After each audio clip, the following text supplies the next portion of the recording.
அனைவரையும் இந்த வீடியோ மூலமாக சந்திப்பதில் மிக்க மகிழ்ச்சி. உங்கள் அனைவருக்கும் என்னுடைய வாழ்த்துதல்கள். இன்னைக்கு நாம வெளிப்படுத்தின விசேஷத்தின் 4வது அதிகாரத்துக்கு வந்திருக்கிறோம். இன்னைக்கு ஒரே ஒரு வசனம் தான் உங்களுக்கு டீச் பண்ண போறேன். தி ஓப்பன் டோர் இன்டு ஹெவன், பரலோகத்தில் திறந்த ஒரு வாசல். இதை குறித்து நாம படிக்கும் முன்பதாக கர்த்தருடைய பிரசன்னம் நம்ம ஒவ்வொருவரோடும் இருக்க வேண்டும் என்று நம்முடைய தேவனுடைய கரத்துல நம்மை தாழ்த்தி ஒப்பு கொடுப்போம். நம்முடைய கரத்துல பரிசுத்த வேதாகமத்தை வைத்துக் கொள்வோம். வேதாகமம் நம்முடைய கரத்துல இல்லாம இந்த வார்த்தைகளை நாம படிக்க முடியாது. அன்பின் தகப்பனே, இந்த அருமையான வேலைக்காக நன்றியோடு ஸ்தோத்திரிக்கிறோம். ஆண்டவரே, இந்த வீடியோவை பார்த்து கொண்டிருக்கிற ஒவ்வொருவரோடும் உம்முடைய பரிசுத்த ஆவியானவருடைய பிரசன்னம் இருக்கட்டும். இந்த வார்த்தைகளை கற்றுக்கொள்ள வேண்டும் என்று அவளோடு காத்திருக்கிற ஒவ்வொருவரோடும் நீர் பேச வேண்டுமாய் ஜெபிக்கிறோம். நீர் கற்றுத்தாரும், நாங்கள் கற்றுக்கொள்ள அவளோடு இருக்கிறோம். இயேசுவின் மூலமாய் ஜெபிக்கிறோம் பிதாவே, ஆமென். நாம திருச்சபையினுடைய காலத்தை நாம பார்த்தோம். எபேசுல இருந்து லவோதிக்கேயா வரைக்கும். அது 7 திருச்சபைகளை பற்றி நாம 2-3 அதிகாரங்கள்ல படித்தது.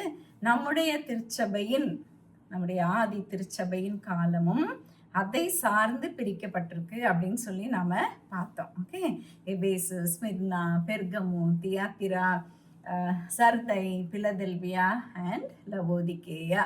ஓகே, இந்த சபைகள் அந்த லிட்ரல் சர்ச் காங்கிரிகேஷனுக்கு கொடுக்கப்பட்ட மெசேஜ் மாத்திரம் இல்லை, அது ஒரு prophetic 7 stages of the church history.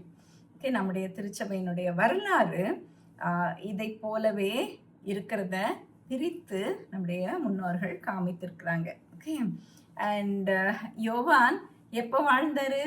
எபேசு திருச்சபையின் காலத்துல வாழ்ந்தார். நாம எப்போ வாழ்ந்துட்டு இருக்கிறோம்? லவோதிக்கேயா திருச்சபையின் காலத்துல வாழ்ந்துட்டு இருக்கிறோம். ஓகே, உங்களுக்கு நான் சொன்னேன் சர்தை ஒரு சீர்திருத்த காலம் அப்படின்னு சொன்னேன் இல்லையா? சர்தையினுடைய காலம். அநேகர்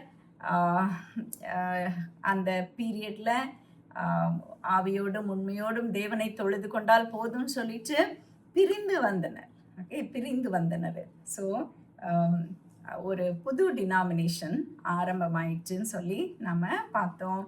பிலதெல்பியா ஒரு எழுப்புதலின் காலம். ஓகே, அந்த சீர்திருத்த காலத்தில் இருந்த அந்த மிஸ் அண்டர்ஸ்டாண்டிங், அந்த கருத்து வேறுபாடுகள், கசப்பு எல்லாத்தையும் விட்டுட்டு அந்த பிலதெல்பியா பீரியட்ல ஒரு சகோதரத்துவம் வந்தது, ஒரு எழுப்புதல் வந்ததுன்னு சொல்லி நம்ம பார்க்குறோம். பல நாடுகள்ல வாசல்கள் திறக்கப்பட்டுச்சு. ஒரு திறந்த வாசலின் காலம். ஒரு பெரிய அளவுக்கு மக்கள் தங்களை கிறிஸ்துவுக்காக அர்ப்பணித்தனர். இப்போ கடைசியா லவோதிக்கேயா நம்முடைய வாயினால் மாத்திரம் அறிக்கை செய்யும் கிறிஸ்தவர்களாக, நான் கிறிஸ்தவன் சொல்லி வாயினால அறிக்கை செய்யும் ஒரு ப்ரொஃபஸிங் கிறிஸ்டியஸா வெதுவெதுப்பான ஒரு காலத்துல நம்ம வாழ்ந்துட்டு இருக்கோம் அப்படின்னு சொல்லி நம்ம பார்க்கிறோம். கர்த்தராகிய இயேசு கிறிஸ்து வெதுவெதுப்பை வெறுக்கிறார். லூக்வார்ம்னஸ் வேண்டான்னு சொல்றாரு. உன்னை வாந்தி பண்ணி போடுவேன்னு சொல்றாரு. இந்த வெதுவெதுப்பான காலத்துல வாழ்ந்துட்டு இருக்கிறது தான் நம்முடைய திருச்சபையினுடைய காலம். பிலதெல்பியாவில் ஜெயம் கொள்கிறவர்களுக்கு கர்த்தர் ஒரு வாக்குத்தத்தம் கொடுத்தார். உங்களுக்கு ஞாபகம் இருக்கா? உலகளாவிய உபத்திரவம், பூச்சக்கரம் மேல் ஃபுல்லா வரக்கூடிய அந்த உபத்திரவத்திலிருந்து அவர்கள் காத்து கொள்ளப்படுவார்கள் அப்படிங்கிற ஒரு மெசேஜ் நாம கேட்டோம் இல்லையா? அண்ட் இந்த லவோதிக்கேயர் காலத்துல நாம இயேசு சுவாமிய திருச்சபைக்கு வெளியே நிக்க வச்சிருக்கிறோம். கிறிஸ்துவை வெளியே நிக்க வச்சிட்டோம். அவர் என்ன பண்றாரு? நம்முடைய இருதயத்தை தட்டுகிறார், தட்டி கொண்டே இருக்கிறார். நீ திறந்தீனா நான் உள்ள உன்னோடு கூட போஜனம் பண்ணுவேன்னு சொல்லிட்டு நம்ம ஒவ்வொருவருடைய இருதயத்தையும் தட்டுகிற ஒரு காலம். ஆனா இந்த உலகம் முழுவதும் திறக்கப்பட்டு இருக்கிற இந்த வாசல் ஒரு நாள் மூடப்பட்டு விடலாம்.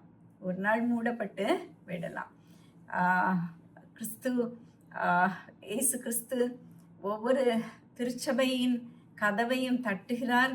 நாம் ஒவ்வொருவரும் உள்ளத்தை திறந்து அவருக்கு இடம் கொடுக்க வேண்டும்.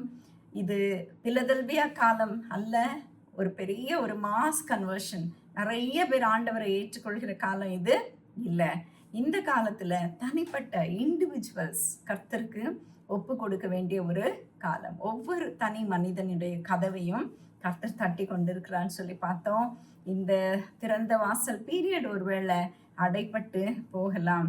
அப்படி அடைப்பட்டு போகிற சமயத்துல பரலோகத்துல ஒரு வாசல் திறக்கப்படுவதை இந்த வசனத்துல நாம பார்க்கிறோம். திருச்சபையின் காலம் பூமியில முடிவடையும் பொழுது, லவோதிக்கேயருடைய திருச்சபை காலம் சொல்லப்படுகிற காலம் எனக்கு முடியுதுன்னு எனக்கு தெரியாது, அது முடிவடையும் பொழுது பரலோகத்துல ஒரு வாசல் திறக்கப்படுகிறத நாம இந்த 4வது அதிகாரம் 1வது வசனத்துல பார்க்கிறோம். இவைகளுக்கு பின்பு இதோ பரலோகத்தில் திறக்கப்பட்டிருக்கிற ஒரு வாசலை கண்டேன். முன்னே எக்கால சத்தம் போல என்னுடனே பேச நான் கேட்டிருந்த சத்தமானது, இங்கே ஏறி வா, இவைகளுக்கு பின்பு சம்பவிக்க வேண்டியவைகளை உனக்கு காண்பிப்பேன் என்று விளம்பினது. இந்த வசனத்துல இவைகளுக்கு பின்பு, இவைகளுக்கு பின்புனா என்ன அர்த்தம்? After the completion of the church period, திருச்சபையின் காலத்தின் முடிவுக்கு பின்பு. 7 திருச்சபையின் காலத்தை நம்ம பார்த்தோம். 7 திருச்சபைகளுக்கு கொடுக்கப்பட்ட செய்தியை நாம கேட்டோம். இந்த திருச்சபையின் காலத்துக்கு பின்பு இந்த பூமியில வாசல் அடைப்படும் பொழுது பரலோகத்தின் வாசல் திறக்கப்படுவதை நாம பார்க்கிறோம். சரியா? போன 3வது அதிகாரம் கடைசி வசனத்துல 20வது வசனத்துல ஆண்டவர் என்ன சொன்னாரு? இதோ வாசல் படியிலே நின்று கதவை தட்டுகிறேன் அப்படின்னு சொன்னாரு. அதன் பின்பு என்ன ஆயிடுது? ஒருவேளை பூமியிலே திறந்த வாசல் மூடப்படலாம். அதன் பின்பு பரலோகத்தில் வாசல் திறக்கப்படுகிறதை நாம பார்க்கிறோம். சரியா? அப்போ என்ன பாருங்க, முன்னே எக்கால சத்தம் போல என்னுடனே பேச நான் கேட்டிருந்த சத்தமானது. முன்னே எக்கால சத்தம் போல அப்படின்னா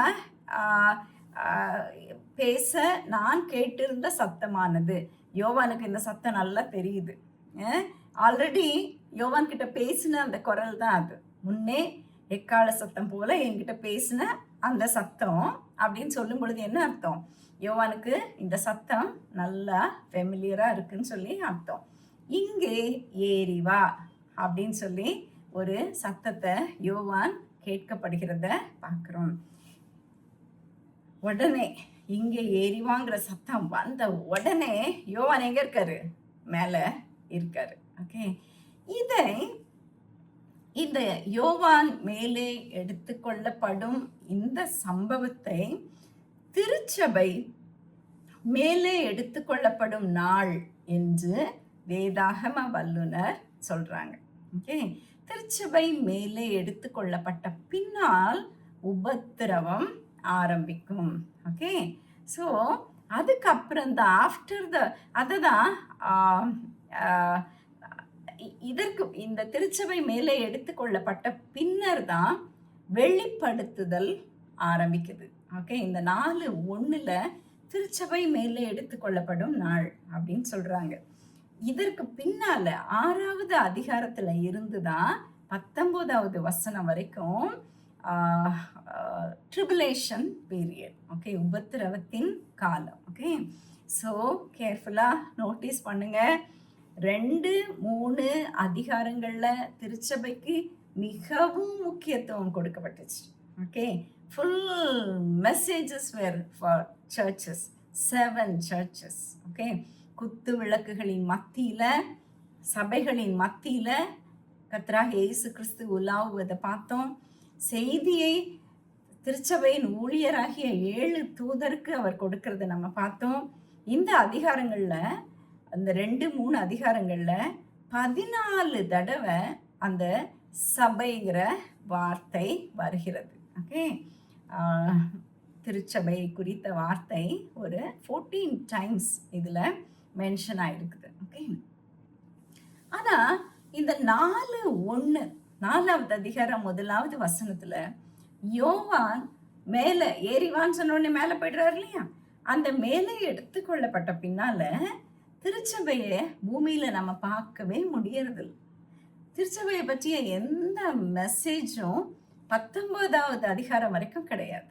ஓகே, அண்ட் 19:11 மாத்திரம்தான் எல்லா உபத்திரவங்களுக்கும் பின்னால கிறிஸ்துவின் 2ஆம் வருகையில நம்முடைய திருச்சபை மக்களும் அவரோடு கூட இறங்கி வருகிறதை நாம காண்கிறோம். ஓகே, அப்போ இந்த 4:1 பின்னால திருச்சபையானது பரலோகத்தில் உள்ளதா அப்படிங்கிற கேள்வி நமக்கு வருது இல்லையா? இதுக்கு பேர் தான் ராப்சர் அப்படின்னு சொல்றாங்க. இந்த ராப்சருங்கிற வார்த்தை வேதத்துல எங்கேயுமே கொடுக்கப்படுகிறது இல்லையா? இல்லையா? வேத வல்லுநர்களால அதிகமாக பேசப்படுகிற ஒரு வார்த்தை அது ராப்சர் அப்படிங்கிறது. ஓகே, ராப்சரை பற்றி அநேக பிரசங்கம் பண்ணியிருப்பாங்க, ஒருவேளை கேட்டிருப்பீங்க. நிறைய திருச்சபைகளில் இதை போதிக்க மாட்டாங்க, இந்த சப்ஜெக்டை எடுக்கவும் மாட்டாங்க. ஏன்னா பயம், இதை சரியாக எக்ஸ்பிளைன் பண்ண தெரியாதுங்கிற ஒரு பயம். ஒரு சிலர் இதை குறித்து உங்களுக்கு போதித்திருந்திருக்கலாம், அண்ட் அதை நீங்கள் ஒருவேளை கேட்டிருக்கலாம். ஓகே, இப்போ நம்முடைய 4வது அதிகாரம் 1வது வசனமும் நமக்கு இதை தெளிவாக விளக்கலை. அதனால தான் எந்த டீச்சர்ஸும் இதை எடுத்து சொல்லி கொடுக்க கொஞ்சம் பயப்படுறாங்க. இதை ஒரு ராப்சரோட அடையாளமாக பார்க்குறாங்க. ஓகே, யோவான் மேலே எடுத்துக்கொள்ளப்படுகிறதை யோவான் திருச்சபையை ரெப்ரசன்ட் பண்ணுற மாதிரியும், யோவான் மேலே எடுத்துக்கொள்ளப்படுதல் திருச்சபை மேலே எடுத்துக்கொள்ளப்படுவதற்கு ஒரு முன் அடையாளமாகவும் தான் நம்முடைய ஸ்காலர்ஸ் இதை பார்க்குறாங்க. ஓகே, ஸோ இதை கொஞ்சம் கிளாரிட்டியோடு நம்ம பார்க்கலாம். ஓகே, அண்ட் ஒரு சிம்பாலிக் ப்ரீவியூ, ஓகே, ஒரு பேட்டர்ன் அப்படின்னு சொல்லலாம். ஒரு பேட்டர்ன் அப்படின்னு சொல்லலாம். அண்ட் இது நம்ம ஜாக்கிரதையாக கொஞ்சம் படிக்கணும் இல்லையா? எந்த காரியத்தை வேதம் நமக்கு தெளிவாக சொல்லலையோ அதை நாம் கொஞ்சம் ஜாக்கிரதையோடு தான் ஆராய்ந்து பார்க்கணும். இந்த ராப்சருங்கிற வேர்டு எங்கே இருக்குது? வேதத்தில் இருக்கா அப்படின்னு சொல்லி நீங்கள் யோசித்தீங்கன்னு சொன்னால் இது வேதத்தில் இல்லை. நம்முடைய தமிழ் பைபிள்லேயோ நம்முடைய இங்கிலீஷ் பைபிள்லேயோ இந்த வார்த்தை கிடையாது. ஓகே, அண்ட் ஆனால் லத்தீன் மொழியில் இந்த வார்த்தை இருக்கு. ஸோ இது லத்தீன் பைபிளில் காணப்படுகிற ஒரு வார்த்தை. என்ன வார்த்தை? ராப்பியோ ஆர் ராப்டஸ் அப்படிங்கிற வார்த்தை கொடுக்கப்பட்டுள்ளது. எங்கே கொடுக்கப்பட்டிருக்கு?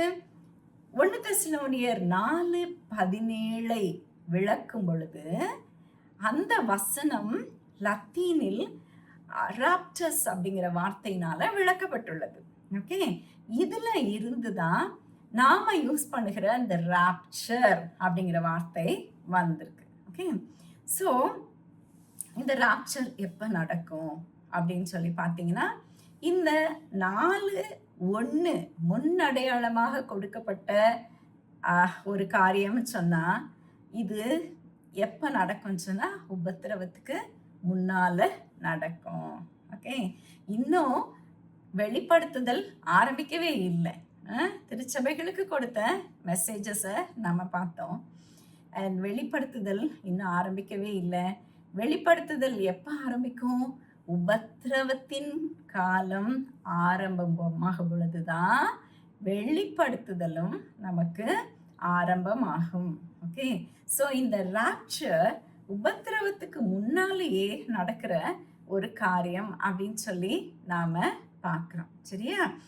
அண்ட் உபத்திரவத்தின் காலம் 6வது அதிகாரத்திலிருந்து ஆரம்பிக்கும்னு சொல்லி நாம் பார்க்குறோம். ஓகே, இது இந்த உபத்திரவத்தின் காலம்ங்கிறது இஸ்ரவேலின் உபத்திரவத்தின் காலம்.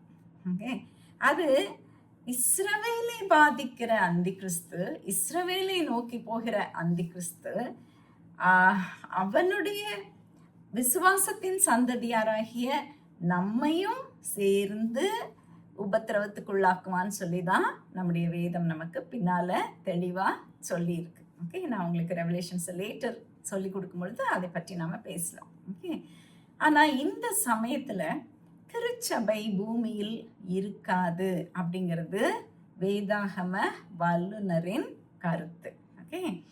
அண்ட் இதை சப்போர்ட் பண்ணுறதுக்கு நான் உங்களுக்கு இன்னைக்கு தானியேலின் தரிசனத்தையும் கொஞ்சம் உங்களுக்கு சொல்ல போகிறேன். ஓகே. தானியேலின் தரிசனம் நிறையா நேரம் எடுத்து தனியாக படிக்க வேண்டிய ஒரு பகுதி.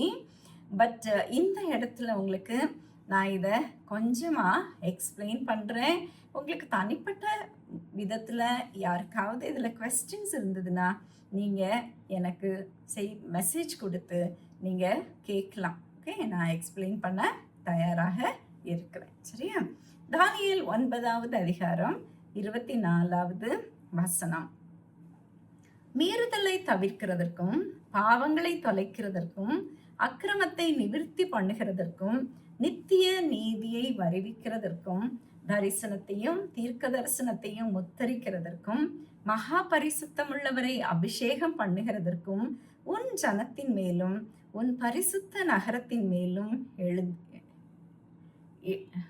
70 வாரங்கள் செல்லும்படி குறிக்கப்பட்டிருக்கிறது. 70 வாரங்கள் அப்படின்னு சொல்லி நாம் ஒரு வார்த்தையை இங்கே பார்க்குறோம். ஓகே. பழைய காலத்தில் ஹீப்ரூவில் வாரம் அப்படிங்கிற வார்த்தை ஷாவுவா அப்படிங்கிற ஒரு வார்த்தை. ஓகே. அதனுடைய அர்த்தம் என்னன்னா a period of 7 அப்படிங்கிற ஒரு அர்த்தம். ஓகே. ஒரு 7 அப்படிங்கிற ஒரு காலத்தை அது குறிக்குது. ஓகே. அண்ட் இதனுடைய வேர் இந்த வார்த்தை எதிலிருந்து வருதுன்னா ஷேவா அப்படிங்கிற எபிரேய வார்த்தையிலிருந்து வருது. ஷேவா, அதுலேருந்து தான் நம்முடைய ஆங்கிலத்தில் 7ங்கிற வார்த்தையை எடுத்திருக்காங்க. ஷேவா 7 அப்படிங்கிற வார்த்தையை எடுத்திருக்காங்க. ஓகே. அண்ட் இது ஒரு நம்ம இன்னைக்கு ஒரு ஸ்டாண்டர்டாக ஒரு வாரம் சொன்னால் 7 நாட்கள் அப்படின்னு சொல்லி நாம் யோசிப்போம். ஆனால் எபிரேய காலத்தில் பண்டைய எபிரேய மொழியில் இது 7 இயர்ஸை கூட குறிக்கும். ஓகே. ஒரு யூனிட் ஆஃப் 7. ஓகே. ஒரு யூனிட் ஆஃப் 7 இயர்ஸ். ஓகே. 7 வாரம் அப்படிங்கிறது ஒரு வாரம்ங்கிறது 7 வருஷங்களை குறிக்கும் அப்படின்னு சொல்லி நாம் பார்க்குறோம். சரியா? இது 70 வார தீர்க்க தரிசனம். இந்த 70 வார தீர்க்க தரிசனத்தை பற்றி ஒரு சிலர் கேட்டிருப்பீங்க. ஆனால் எவ்வளோ தூரம் அது உங்களுக்கு புரிந்ததுன்னு சொல்லி எனக்கு தெரியாது. தானியேல் 9வது அதிகாரம் 25வது வசனத்தில் இது நமக்கு தெளிவாக கொடுக்கப்பட்டிருக்கு. முதல்ல ஒரு 70 வாரத்தை நாம் எப்படி கால்குலேட் பண்ணுறாங்கன்னு சொல்லி நாம் பார்க்கலாம். முதல்ல இது ஒரு வாரமும் பின்னால் 62 முதல்ல 7 வாரமும் பின்னால் 62 வாரமும் அதுக்கு பின்னால் ஒரு வாரமுமாக இது பிரிக்கப்பட்டிருக்கு. ஓகே. 7 வாரம் 62 வாரம் அதன் பின்னால் ஒரு வாரமாக இது பிரிக்கப்பட்டிருக்கு. மொத்தம் 70 வாரம். ஓகே. இப்போ இந்த 70 வாரத்தில் முதல் 69 வாரத்தை நம்ம பார்க்கலாம். சரியா? இந்த 69 வாரங்கள் என்பது எப்படி பிரிக்கப்பட்டிருக்குன்னு சொன்னால், முதல்ல நம்ம நெகேமியா, எஸ்ரா எல்லாரும் அவங்களுடைய காலத்தில் அவங்க நெகேமியா அழுதாரு இல்லையா? பெர்ஷியன் ராஜா அர்த்தசஷ்டா காலத்தில் அவர் அழுதாரு. ராஜாவுடைய பெர்மிஷனை வாங்கிக்கிட்டு எருசலேமுக்கு திரும்பி வந்தார்.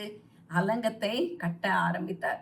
அப்போ அந்த அலங்கம் எல்லாம் கட்டி முடிக்கிறதுக்கு ஒரு 49 வருஷங்கள் ஆச்சு அப்படின்னு சொல்லி முதல் 7 வாரம் 7 7 49 49 வருஷங்கள் எதுக்காச்சு?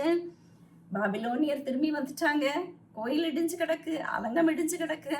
அதை திரும்பி கட்டுறதுக்காக கர்த்தர் தம்முடைய ஜனங்களை எழுப்புறாரு. அவங்க வந்து இந்த ஆலயத்தின் வேலையையும் அலங்கத்தின் வேலையையும் கட்டி முடிப்பதற்கு 49 இயர்ஸ் ஆச்சு. 7 into 7 49 இயர்ஸ் ஆச்சு. ஓகே, ஸோ முதல்ல 7 வாரத்தை நம்ம பார்த்துட்டோம். அதுக்கு பின்னால 62 வாரம். வாரம்ங்கிறது 7 வருஷம் இல்லையா? 62 into 7 434 வருஷம். இந்த 434 வருஷம் தான் பழைய ஏற்பாட்டுக்கும் புதிய ஏற்பாட்டுக்கும் நடுவில் இருக்கிற ஒரு சைலண்ட் இயர்ஸ். ஓகே, ஆல்மோஸ்ட் 4 நூற்றாண்டு காலம் கர்த்தர் எந்த தீர்க்கதரிசியும் அனுப்பல, எந்த வார்த்தையும் இஸ்ரவேல் மக்களோடு கூட பேசல. ஒரு சைலண்டான ஒரு காலம். இந்த 434வது வருஷம் எப்போ முடியுதுன்னு சொன்னா, கர்த்தராகிய இயேசு கிறிஸ்துவினுடைய பிறந்த பின்னால AD 32 இயர்ஸ்ல முடியுது. ஓகே, அப்போ இயேசு சுவாமி தன்னுடைய ஊழியம் செய்து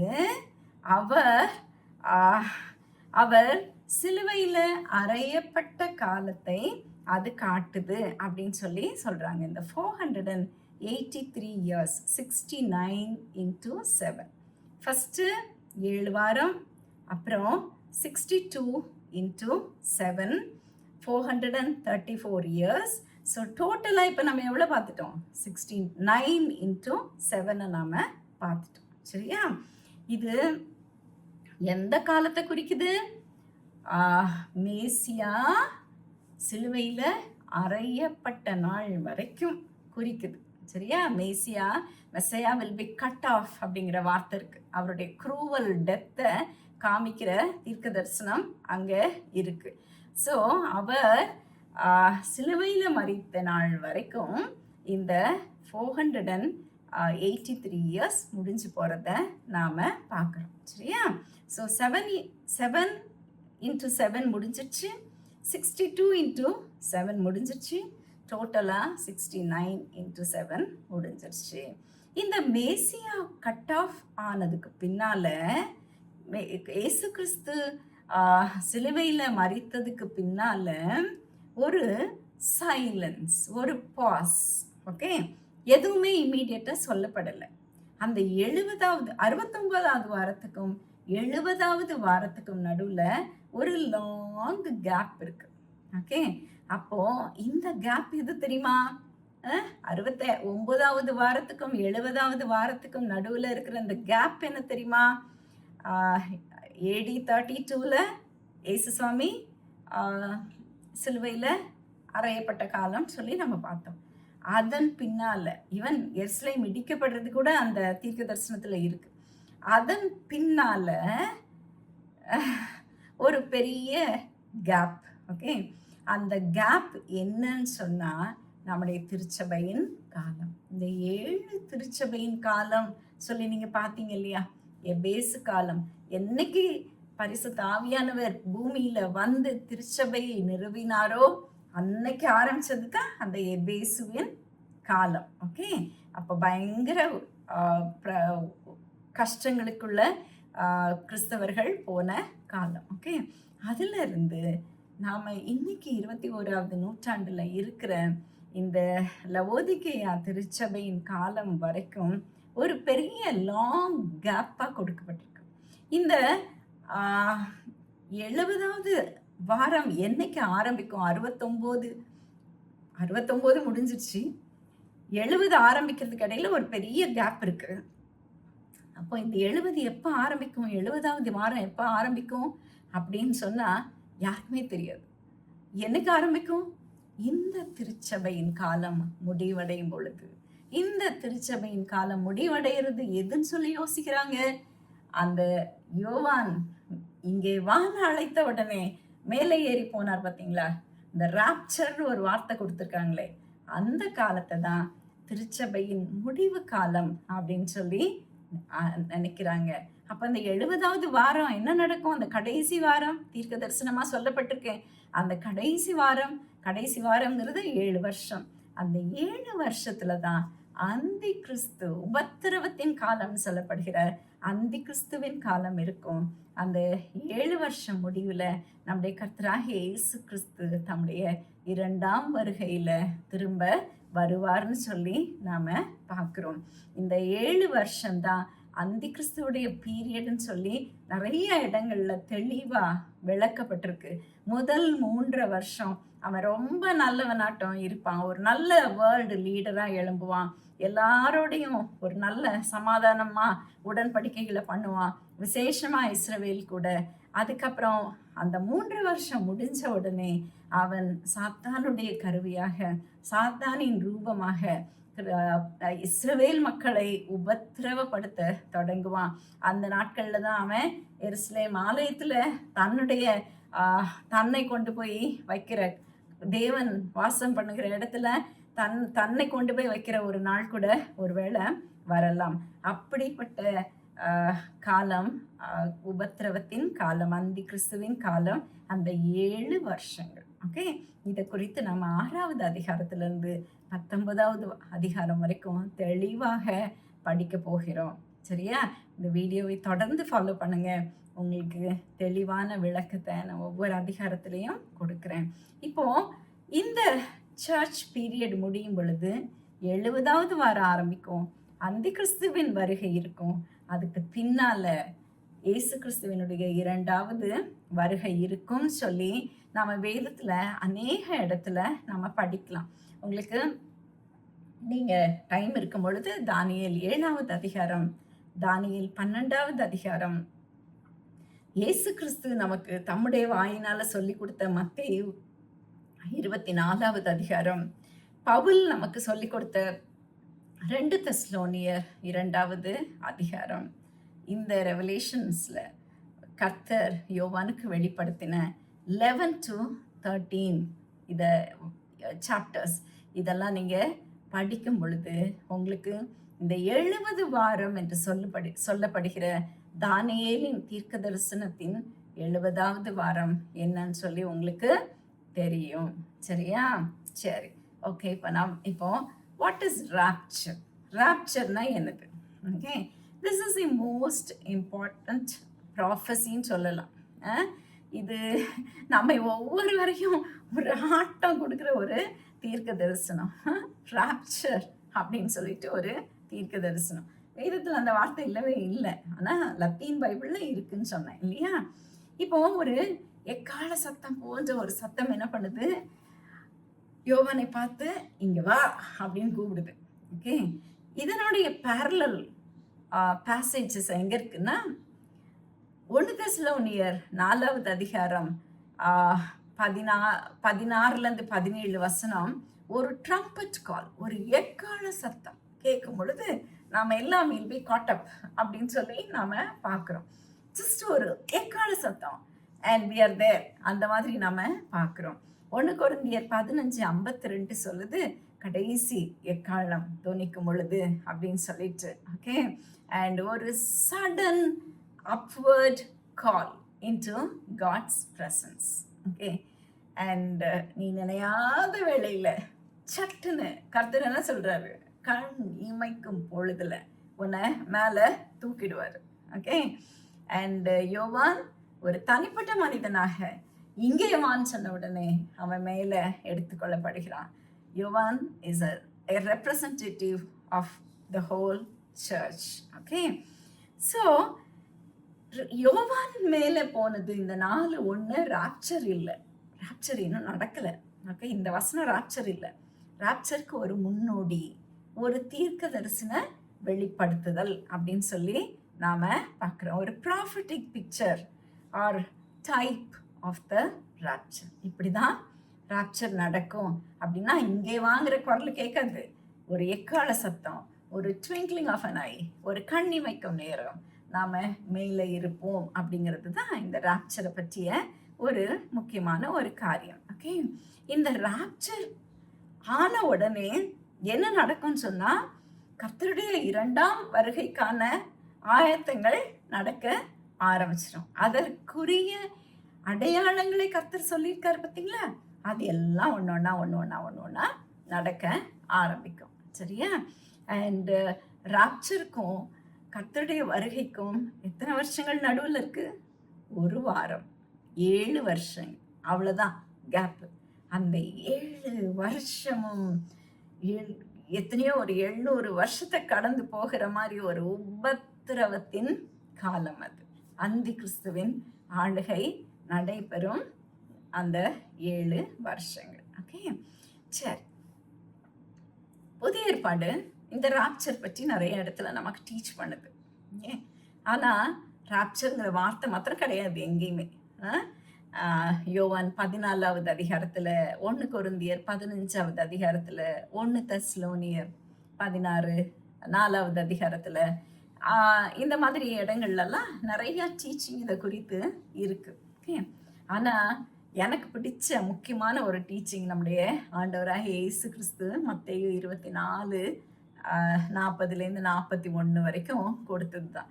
என்னைக்குமே எனக்கு அது ஒரு ஒரு ஒரு என்ன ஒரு ரொம்ப ஆழமாய் இதை பற்றி சிந்திக்க வைக்கிற ஒரு வசனம் இதுதான். ஓகே, அண்ட் என்ன நடக்குது பாருங்க.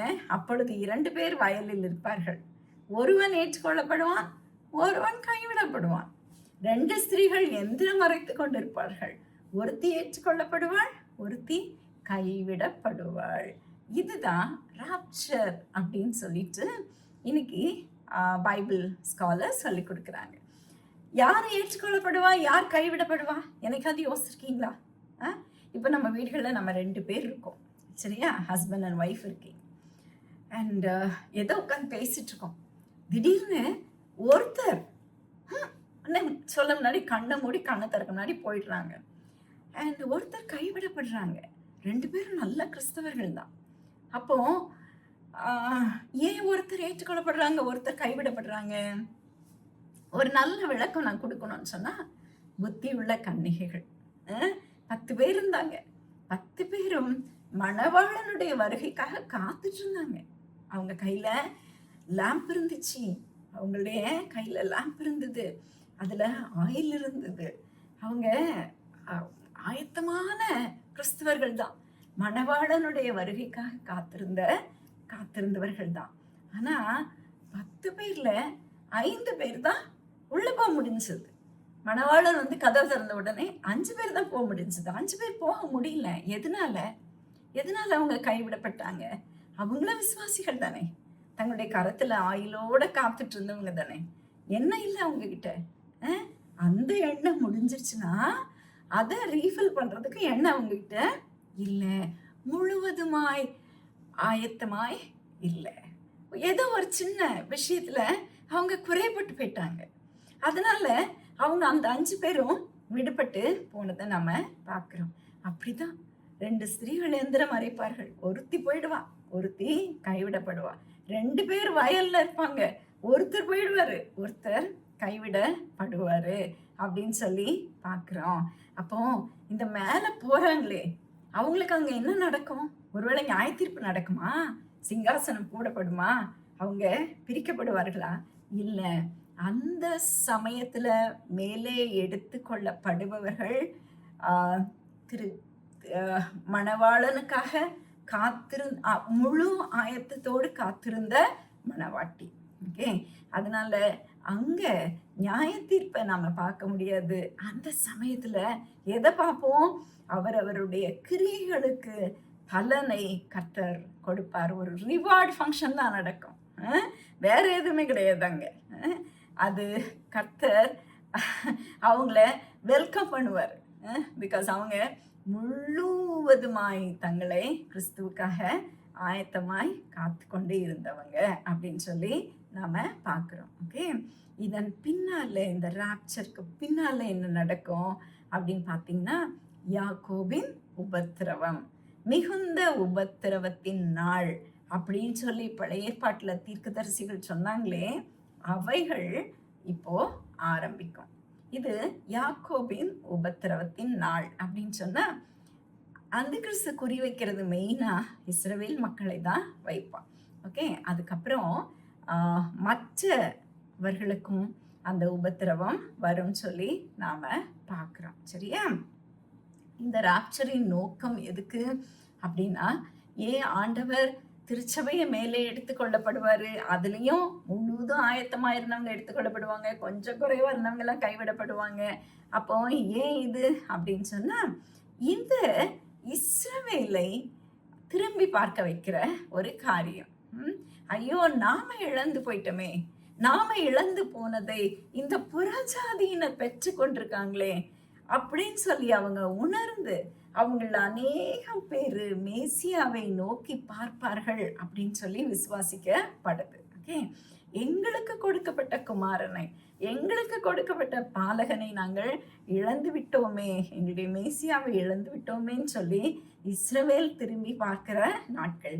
அதன் பின்னாலதான் அந்தி கிறிஸ்துவின் காலம் ஆரம்பித்து அந்தி கிறிஸ்து இஸ்ரவேல் மக்களை உபத்திரத்துக்கு உள்ள ஆக்குவான்னு சொல்லி வேதாகம வல்லுநர்கள் திங்க் பண்றாங்க. சரியா? சரி, இந்த ராப்சர் எப்படி நடக்கும், என்னைக்கு நடக்கும் அப்படின்னு சொல்லி பார்த்தீங்கன்னா, எப்படி நடக்கும்? ஒரு சைன்லெஸ் ஈவெண்ட், ஒரு எந்த அடையாளமும் இல்லாம வருகிற நாள். அடையாளங்கள் வேதத்துல கொடுக்கப்பட்டிருக்கு பார்த்தீங்களா, அது அவருடைய 2ஆம் வருகைக்குரிய அடையாளங்கள், ராப்சருக்குடைய அடையாளங்கள் கிடையாது. ஓகே, அண்ட் எல்லா ப்ராஃபட்டிக் அடையாளங்களும் இயேசு கிறிஸ்துவனுடைய 2ஆம் வருகைக்கு முன்னால உள்ள அடையாளங்களை தவிர ராப்சர் எந்த ஒரு அடையாளமும் இல்லாத நாள் சொல்லி நாம பார்க்கிறோம். அப்புறம் ராப்சர் ஒரு சர்ப்ரைஸ் ஈவெண்ட். அந்த நாளையும் அந்த நாளிகையும் என் பிதா ஒருவர் தவிர மற்றொருவனும் அறியான் அப்படிங்கிறார். பரலோகத்தில் உள்ள தூதர்களும் அறியார்கள் அப்படின்னு சொல்லி வேதம் சொல்லுது பார்த்தீங்களா, மத்தேயு 24:36. அந்த நாள் இட்ஸ் சர்ப்ரைஸ் ஈவெண்ட்னு சொல்லி நாம பார்க்குறோம். அப்புறம் இது ஒரு சடன் ஈவெண்ட். முன்னால பின்னால சொல்லிட்டு பெரிய ஆரவார துணியோட நடக்கிறது இல்லை, வேகமாய் கண்ணிமிக்கும் நேரத்துல ஒரு ட்ரம்பட் சவுண்ட்ல ஒரு ஒளி மாதிரி வந்துட்டு போற ஒரு ஈவெண்ட்னு சொல்லி நாம பார்க்குறோம். ஓகே, ஸோ என்னெல்லாம் பார்த்தோம்? இது ஒரு சைன்லெஸ் ஈவெண்ட், எந்த அடையாளம் கிடையாது, ஒரு சர்ப்ரைஸ் ஈவெண்ட். அந்த நாளையும் நாழிகையும் யாருமே அறிய மாட்டாங்கன்னு சாமி சொல்லிக்காரு. Then it is a sudden event, கண் இமைக்கும் பொழுதுல நடக்கிற ஒரு காரியம் சொல்லி நாம பார்த்துருக்குறோம். ஓகே, அண்ட் இந்த ராப்சர் யாருக்கு நடக்கும்? முழு ஆயத்தமுள்ள விசுவாசிகளுக்கு தான் நடக்கும். இந்த ராப்சரை குறித்து பார்க்கும் பொழுது இது only for believers, not for the world. உலகம் முழுவதும் உள்ளவங்களுக்கு இது நடக்காது. இது முழுவதுமாய் ஆயத்தோடு காத்துட்டு இருக்கிற திருச்சபையின் மக்களுக்கு தான் இது நடக்கும். இயேசுசாமி யோவான் 14:3 என்ன சொல்லுவார் பாருங்க, நான் போய் உங்களுக்காக ஒரு ஸ்தலத்தை ஆயத்தம் பண்ணின பின்பு நான் இருக்கிற இடத்துல நீங்களும் இருக்கும்படிக்கு நான் என்ன பண்ணுவேன், நான் மறுபடியும் வந்து உங்களை என்னிடத்தில் சேர்த்து கொள்வேன்னு சொல்லுவார் பாருங்க. அந்த நாள் தான் இந்த நாள். உலகத்தில் உள்ள எல்லாரையும் பார்த்து சொல்லப்பட்ட நாள் இது இல்லை, அவருடைய பிள்ளைகளுக்கு மாத்திரம் குறிக்கப்பட்ட ஒரு நாள்னு சொல்லி பார்க்குறோம். Is Jesus talking about you? உன்னை பற்றி பேசுகிறாரா?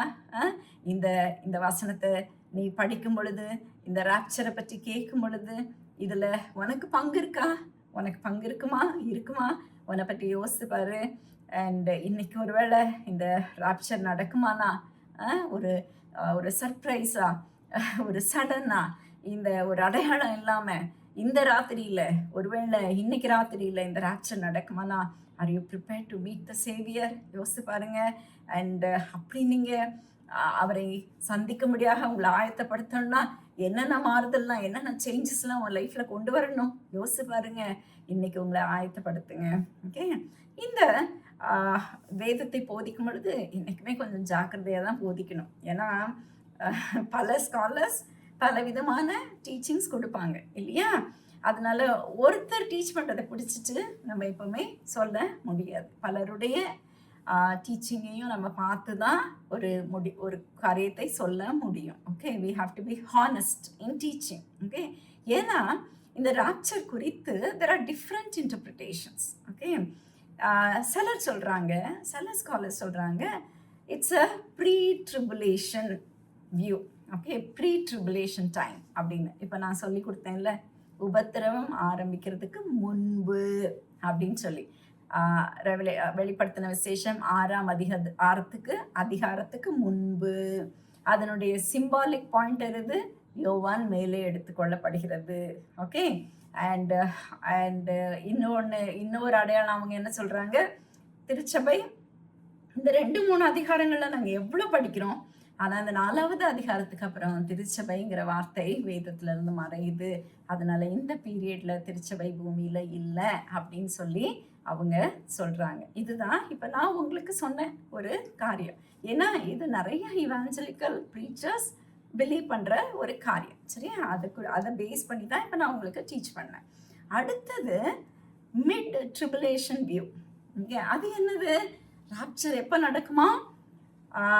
ரெவலேஷன்ஸ் 11வது அதிகாரத்துல நடுவுல, உபத்திரவத்தின் நடுவுல நடக்கும் அப்படின்னு சொல்லி சிலர் நம்புறாங்க. சரியா?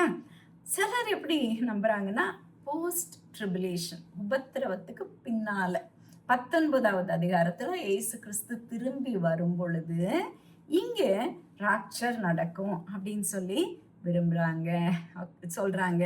சரியா? ஒரு வைஸ் டீச்சிங் அப்ரோச் என்னன்னா, இந்த ஸ்பெகுலேஷன்ஸை இப்படிதான் நடக்கும்னு சொல்லி ப்ரெசென்ட் பண்ண முடியாது. ஓகே.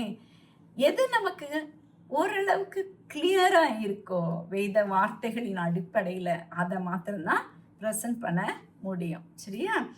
அண்ட் இன்னைக்கு ராப்சர் இப்போ போஸ்ட் ப்ரீ ட்ரிபுலேஷன் பீரியட்லயும் நடக்கலாம். உபத்திரவத்துக்கு முன்னால இப்ப நான் சொன்னேன் அந்த பீரியட்ல நடக்கலாம்.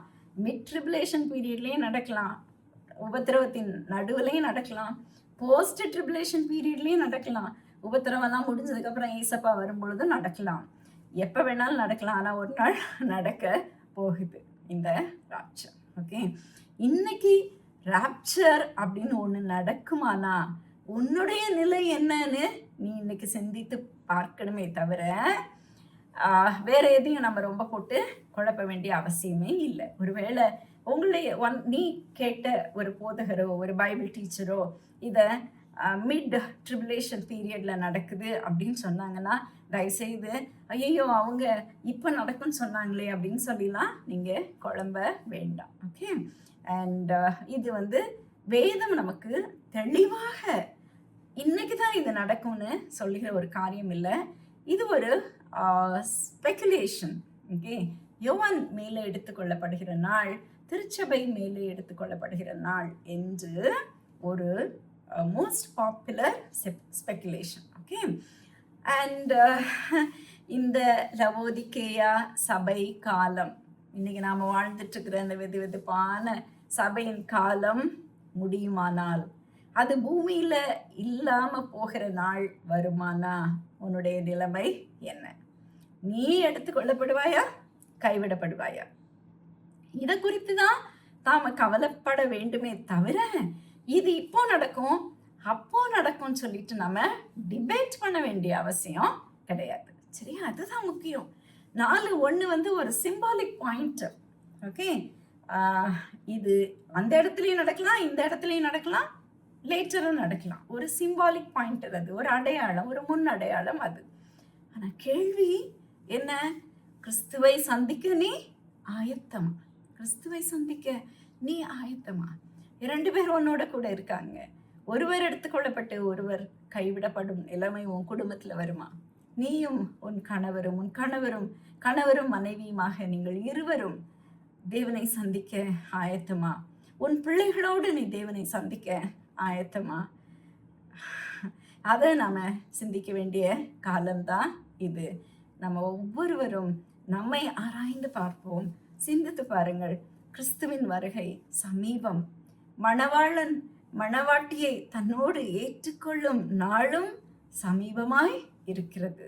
நாம் இன்னைக்கு கடைசி திருச்சபையின் காலத்துல வாழ்ந்துட்டு இருக்கோம்னு சொல்லி நான் போன அதிகாரம் டீச் பண்ணும்போது சொன்னேன். அது என்னைக்கு எடுத்துக்கொள்ளப்படும் சொல்லி தெரியாது. தானியேல் தீர்க்க தரிசனமாய் பார்த்த 70வது வாரம் என்னைக்கு ஆரம்பிக்கும் சொல்லி நமக்கு தெரியாது. 69 வாரங்கள் முடிஞ்சிருச்சு. அது 69க்கும் 70க்கும் நடுவுல நம்முடைய திருச்சபையின் காலம் 7 திருச்சபையின் காலங்கள் இத்தனை நூற்றாண்டுகளா நடந்துட்டு இருக்கு. இது நிச்சயமாக ஒரு நாள் முடியும். 70வது வாரம் ஆரம்பிக்கும். 70வது வாரம் ராப்சரோடு ஆரம்பிக்கும் அப்படின்னு சொல்லி அநேகர் விசுவாசிக்கிறாங்க. நம்மை ஆயத்தம் பண்ண வேண்டிய ஒரு காலம் இது. நம்ம ஒவ்வொரு நிமிஷமும் நம்மை ஆராய்ந்து பார்ப்போம். இன்னைக்கு நான் பரிபூர்ணமாக என்னை ஆண்டவருக்கு ஒப்பு கொடுத்திருக்கிறேன்னா, என்னுடைய வாழ்க்கையில ஒரு சிறு குறை இருந்தாலும் நான் கைவிடப்பட்டு போவேன். ஆண்டவரே, இந்த ராத்திரியில நீர் வருவீராயின், ஆண்டவரே நான் எடுத்துக்கொள்ளப்படுவீராய். இந்த ராத்திரியில ஒருவேளை ஒரு எக்கால துணி கேட்குமானா, இங்கே வான்னு சொல்ற ஒரு சத்தம் கேட்குமானா, நான் எடுத்துக்கொள்ளப்படுவேனா அல்லது கைவிடப்படுவேனான்னு சொல்லி நம்மை ஆராய்ந்து பார்க்க வேண்டிய காலம் இது. நம்முடைய குடும்பத்தையும் நம்ம ஆயத்தப்படுத்த வேண்டிய காலம் இது. நம்ம இன்னைக்கு எதுக்கோ டைம் கொடுக்குறோம். நம்முடைய உலகத்தில் உள்ள அநேக காரியங்களுக்கு நம்ம டைம் கொடுக்குறோம். நம்முடைய நேரம்லாம் நம்ம நல்ல வீடு கட்டணும், நல்ல வேலை செய்யணும், நம்முடைய பிள்ளைகளை படிக்க வைக்கணும், நம்முடைய வாழ்க்கையில் சமுதாயத்தில் நம்ம இப்படி இருக்கணும், நம்ம அதை அச்சீவ் பண்ணணும், இதை அச்சீவ் பண்ணணும், என் பிள்ளைங்க இப்படி போகணும், இதெல்லாம் இருக்குது. ஆனால் உன்னுடைய குடும்பமும் நீயும் மணவாளனை சந்திக்க ஆயத்தமா? அதை யோசித்து பாருங்க. ஆத்மாவை இழந்து விடாதே. கர்த்தருடைய வருகை சமீபம். திருச்சபை மேலே எடுத்துக்கொள்ளப்படும் நாளும் சமீபித்திருக்கிறது. இந்த திருச்சபையின் வெதுவெதுப்பா நான் வாழ்ந்துட்டு இருக்கமே, கிறிஸ்தவங்கன்னு சொல்றோம், ஆனா நமக்கு இஷ்டமானதெல்லாம் செஞ்சுட்டு இருக்கமே. இந்த நாட்கள் முடிய போகிற காலம் சமீபமா இருக்கிறது. நாமே ஆயத்தப்படுத்துவோம் தேவனுடைய வருகைக்காக. தேவன் ஒரு நல்ல மணவாட்டியாக மணவாளனோடு சேரும் நாளுக்காக நம்ம காத்திருப்போம், நம்மை ஆயத்தப்படுத்துவோம். ஒரு சின்ன குறை கூட நமக்குள்ள இல்லாம நம்மை பரிசுத்த ஆவியானவர் ஒவ்வொரு நாளும் சாங்டிஃபை பண்ணி நம்மளை பரிசுத்த வாழ்க்கையில நடத்துமாறு நம்மை அவருடைய கரத்துல ஒப்பு கொடுப்போம். தேவன் தாமே இந்த வசனங்கள் மூலமாக உங்கள் ஒவ்வொருவரையும் ஆசீர்வதிப்பாராக. ஆமென்.